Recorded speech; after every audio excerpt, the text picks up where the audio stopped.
గాంధీ భవన్ లో మంత్రి పొన్న మాట్లాడుతున్నారు. లైవ్ చూద్దాం. తెలంగాణ బలహీన వర్గాల మేధావులు, ఉద్యమకారులు, విద్యార్థి నాయకులు అనేక సందర్భాల్లో ఈ యొక్క అంశం మీద ఉద్యమాలు చేసినారు. ఈ అంశాన్ని ప్రశ్నించినారు. ఈ అంశం కోసం దీర్ఘకాలికంగా పోరాటం చేస్తూ ఉన్నారు. ఇలా వారందరికీ కూడా హాట్సాఫ్ అభినందన తెలియజేస్తా ఉన్నా. ఈ యొక్క ఉద్దేశాన్ని, ఈ కాసును, ఈ ఆకాంక్షను బతికించి ఇవాళ ఈ ప్రభుత్వాలు ఈ కార్యక్రమం చేపట్టే దిశగా చేపట్టిన మీ పోరాటానికి నేను హృదయపూర్వకంగా అభినందనలు, ధన్యవాదాలు తెలియజేస్తా ఉన్నా. ఇదే కంటిన్యూషన్గా భవిష్యత్తులో పూర్తిగా మన చివరి అభ్యర్థి దాకా, చివరి వ్యక్తి దాకా ప్రభుత్వ ఫలితాలు అందేదాకా కూడా మన కార్యాచరణ కొనసాగాలని కూడా కోరుతా ఉన్నా. ఇయ్యలేదో ఆ రాజకీయ పార్టీ, ఈ రాజకీయ పార్టీ అని కాదు, వాస్తవంగా చిత్తశుద్ధిగా కాంగ్రెస్ పార్టీ బలహీన వర్గాలకు ఏ విధంగానైతే న్యాయం చేయాలనే సంకల్పంతో ఉందో ఆ సంకల్పం క్షేత్రస్థాయికి పోవడానికి ఎవరైనా అడ్డం పడే శక్తులుంటే వారిని ఎదుర్కొని వారికి ధీటుగా మీరంతా కూడా కార్యనిర్వాహక క్షేత్రంలో ఈ కార్యక్రమం క్షేత్రస్థాయి దాకా పోవడానికి సహకరించాలని కోరుతా ఉన్నాం. తప్పకుండా ఇవాళ మేము రాహుల్ గాంధీ గారికి ధన్యవాదాలు తెలియజేస్తా ఉన్నాం. అసలు ఈ స్ఫూర్తి ప్రదాతలైనటువంటి జ్యోతిబా పూలే, డాక్టర్ బాబాసాహెబ్ అంబేద్కర్ లాంటి వాళ్లకు, మా కాంగ్రెస్ అఖిల భారత అధ్యక్షుడు ఖార్గే గారికి, గౌరవ ముఖ్యమంత్రి రేవంత్ రెడ్డి గారికి, ఉప ముఖ్యమంత్రి బట్టి విక్రమార్క గారికి, చైర్మన్ ఈ కమిటీకి సంబంధించి మేము కూడా సభ్యుడిని, ఉత్తమ్ రెడ్డి గారికి, మిగతా సభ్యులకు ఇవాళ ఎందుకంటే ఇది ఒక చారిత్రాత్మక కార్యక్రమం.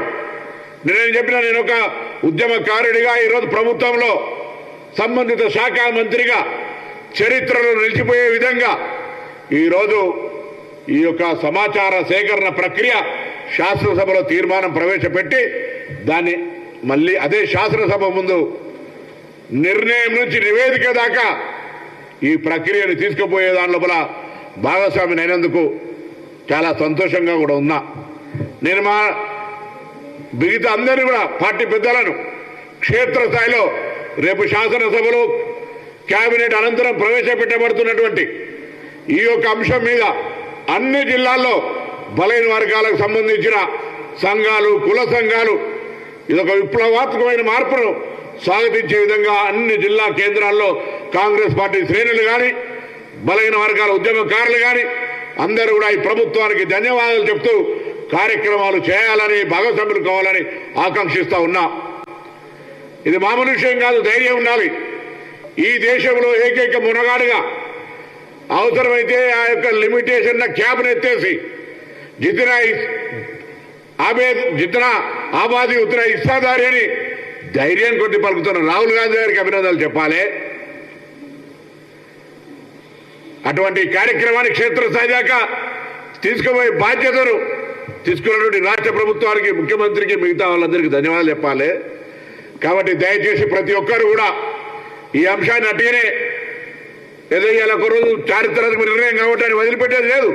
ఇవాళ నుంచి ప్రారంభమైన ఈ కార్యక్రమం చివరి అట్టడుగు వర్గంలో ఉన్న వ్యక్తికి న్యాయము, లాభం చేకూరేదాకా మన యొక్క కార్యాచరణ కొనసాగాలని ఆకాంక్షిస్తా ఉన్నా.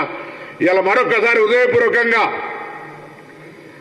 తెలంగాణ ప్రభుత్వానికి బలైన వర్గాల కాంగ్రెస్ పార్టీగా, ఇలా ఓబీసీసీల అధ్యక్షుడిగా వారు కూడా వారి కార్యక్రమం రూపొందిస్తారు.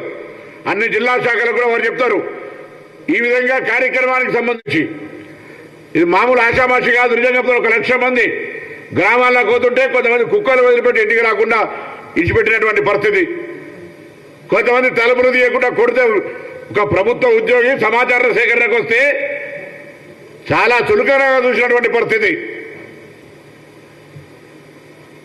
3.1% ఇట్స్ మైగ్రేషన్ ఆర్ చేంజెస్. కొంతమంది నిరాకరణ ఇయ్యంపో ఎప్పుడు కానీ సమాజంలో అతివాదులు, మితవాదులు, లేకపోతే ఇట్లా రకరకాల వ్యక్తులు ఒక 2-3% సంబంధించి పెద్ద ఆందోళన చెందాల్సిన అవసరం లే. ఈ విధంగా వచ్చిన సమాచారాన్ని వినియోగించుకుంటూ పోతాం. ఇది గతంలాగా హిడెన్ ఎజెండా కొరకు అల్మార్లో పెట్టేది, ఫ్రిడ్జ్లో పెట్టేది కాదు. ఇది పబ్లిక్ డొమైన్లోకి వస్తుంది. దాని ప్రకారంగా వాళ్ళకు కూడా ఎవరెంత ఉందో తెలుస్తుంది. దాని ప్రకారంగా వాళ్ళ కార్యక్రమాలు, కార్యాచరణ కొనసాగుతుంది. ఇది అందరూ కూడా స్వాగతించాలి. ఏదైనా సలహా సూచన ఇస్తే తప్పకుండా మా పార్టీ కానీ ప్రభుత్వం కానీ తీసుకోవడానికి సిద్ధంగా ఉన్నది. దయచేసి గుడ్డు గట్టికలు లెక్క పెట్టి ఒట్టిగానే ఈ పెద్ద ప్రతిష్టాత్మకమైన ఆత్మ గౌరవానికి సంబంధించిన అంశం మీద కూడా రాజకీయపరమైన దాడి చేయొద్దని నేను అందరికీ కూడా విజ్ఞప్తి చేస్తూ ఈ యొక్క నిర్ణయం జరిగినటువంటి ప్రతి ఒక్కరికి ఇందులో భాగస్వాములైన వాళ్ళందరూ కూడా అటు ప్రభుత్వం ఇటు కాంగ్రెస్ పార్టీ పక్షాన హృదయపూర్వకంగా ధన్యవాదాలు తెలియజేస్తాను.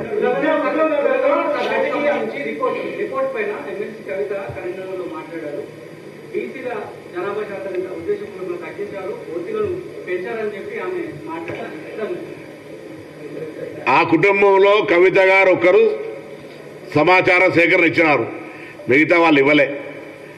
నేనంటా ఉన్నా ఇది సమాచార సేకరణకు సంబంధించి మీరు ఒక మాజీ ముఖ్యమంత్రి గారి కుమార్తె ఒక సంస్థ జనజాగృతి నడుపుతూ ఉన్నారు. అప్పుడప్పుడు వాస్తవ ప్రేమన రాజకీయాల్లో లబ్ధ అది నేను మాట్లాడదలుచుకోలే. మీరు కూడా బలహీన వర్గాల అంశాన్ని అప్పుడప్పుడు లేవనెత్తుతారు. నిజంగా మీకు ఒకవేళ ఈ అంశం మీద ఎక్కడైనా పొరపాటు జరిగింది అని అనిపిస్తే దయచేసి దృష్టికి తెండి. తప్పకుండా అటువంటిది ఏదైనా పొరపాటు ఉంటే సంబంధిత బాధ్యులను కఠినంగా శిక్షించడంతో పాటుగా ఇది చట్టపరంగా జరుగుతున్నటువంటి వ్యవహారం ఒక రాజకీయ పార్టీగా లేదా వ్యక్తిగతంగా జరుగుతున్న అంశం కాదు. అలాగే మీరు మిగతా సహకరించిన వాళ్ళను, ముఖ్యంగా మీకు దగ్గర ఉండేటువంటి పెద్దలు ఇటువంటి సర్వేలో భాగస్వాములు కాకపోతే వాళ్ళ ఉద్దేశం ఏందో కూడా అడిగితే బాగుంటుందని నాకు కోరుకుంటా ఉన్నాను. ఏది రేపు క్యాబినెట్ అయిన తర్వాత క్యాబినెట్ సంబంధించిన తర్వాత మాట్లాడు. ఇప్పుడు పర్సెంటేజ్ చెప్పినారు నిన్న పీసీసీ కమిటీ చైర్మన్ గారు. సో ఎవరెంత అనేటువంటిది పబ్లిక్ డొమైన్ ఎట్లుంటుంది దానికి సంబంధించి రిపోర్ట్ చేయాలనేది తప్పకుండా ఊరికేనే పక్కన పెట్టేది ఏముండదు. ఇవన్నీ కూడా కొంత ఇంటెలెక్చువల్స్ లేకపోతే అంత అన్ని వర్గాలకో లేకపోతే అధికారులతో చర్చ చేసి వారికి ఏ విధంగా స్కీమ్స్ చేయాలి, అన్ని రకాల నాట్ ఓన్లీ స్కీమ్ ఎడ్యుకేషన్ కావచ్చు, ఎంప్లాయ్మెంట్ కావచ్చు, పాలిటిక్స్ కావచ్చు, అన్ని రకాలు చేసే ఆలోచనతో పోతుంది.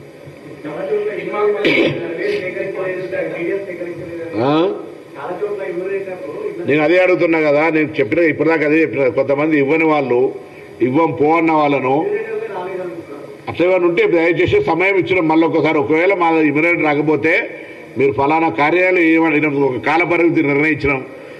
ఇప్పుడు దానికి ఏం సమాచారం చెప్పకుండా మీకేం సామాజిక బాధ్యత లేనట్టుగా ఉద్యమానికి అడిగినటువంటి వాళ్ళు కూడా కొంతమంది పెద్ద మనుషులు మా దగ్గరకు రాలే అని అంటే వాళ్ళ అవివేకము వాళ్ళ అజ్ఞానం.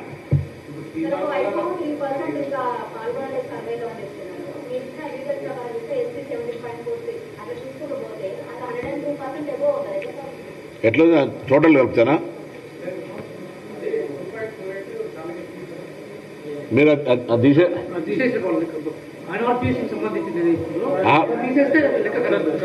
మీరు బీసీ మైనార్టీ జనరల్ మైనార్టీ కలిపి లెక్క చేయండి మళ్ళీ ఒకసారి. నేను కూడా డబల్ కలిపి 2.48 డబల్ కలిపినట్టు అంతే. అట్లుండదా మా ప్రభుత్వంలో 100 మంది మొత్తం 33 మంది కలెక్టర్లు వ్యవస్థ మొత్తం ఏదో కాంగ్రెస్ పార్టీ మా జిల్లా కార్పొరేట్లో ఓబీసీసీలో లేకపోతే ఇట్లా మేము చేసింది కాదు. మొత్తం 1,00,000 మంది పైన ప్రభుత్వ ఉద్యోగుల భాగస్వామ్యంతో ఇంటింటికి తిరిగి ఎవరైనా రెస్పాండ్ కాకపోతే 3% 3,60,00,000 మంది కుటుంబాల కొంతమంది